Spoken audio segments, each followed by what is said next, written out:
This poster behind me was given to us from a family in Holden, Missouri. They found the poster rolled up inside the walls of their farmhouse, and when they were renovating, they found the poster with no history about.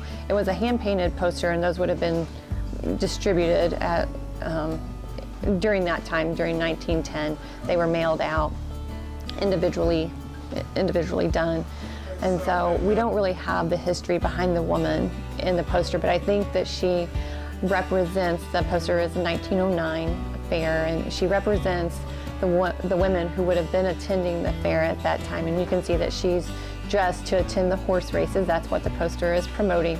Looking dressed in all her finest, because it was a society cultural event in our state at that time. And I think if you'll notice and really look at the poster, you'll see that she's kind of leaning forward, and she has her binoculars with her. And I think, just metaphorically speaking, that it kind of represents the women who you would have found attending the Missouri State Fair. She's leaning forward into the future. She has her binoculars. What does she see for women, in the 100 years ahead of her?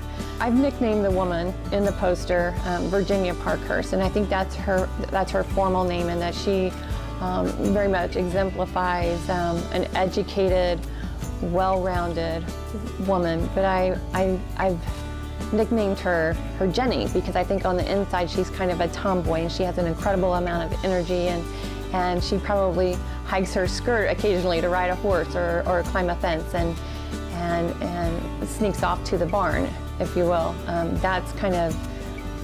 That's how I see the type of person that she was. And so she might have been dreaming about being a jockey, or owning her own horse farm, or maybe becoming a veterinarian.